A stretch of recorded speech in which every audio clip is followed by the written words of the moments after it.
Hello investors, हम start कर रहे हैं new series understanding business terminology. हम स्टार्ट करेंगे इनकम स्टेटमेंट से। Hello friends, welcome to my channel financial freedom. आज का हमारा टॉपिक है इनकम स्टेटमेंट। इनकम स्टेटमेंट को प्रॉफिट एंड लॉस स्टेटमेंट या P&L भी कहते हैं। ये एक सिंपल इक्वेशन पर बेस्ड होता है। प्रॉफिट और loss equals to sales minus cost और equals to selling price minus cost price.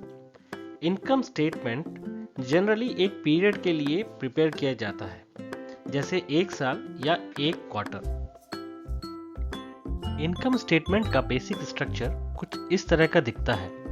इसमें अपीयर होने वाले टर्म्स हैं total revenue, cost of goods sold, gross profit, selling general and administrative expenses, EBITDA, depreciation and amortization, EBIT or operating profit, interest, profit before tax or PBT, tax, net earnings or profit before tax or PAT, earnings per share or EPS और E।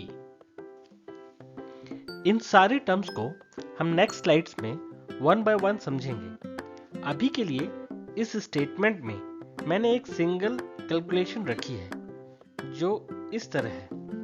Total revenue minus COGS equals to gross profit, gross profit minus SG&A equals to EBITDA minus D&A equals to EBIT और operating income, EBIT minus interest equals to profit before tax, profit before tax minus tax equals to PAT and PAT divided by number of shares equals to EPS और earnings per share।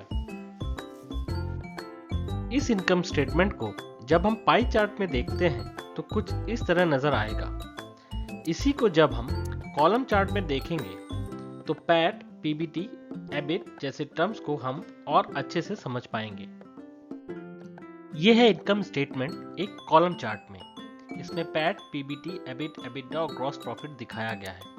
इसे ध्यान से देखिए और समझने की कोशिश कीजिए।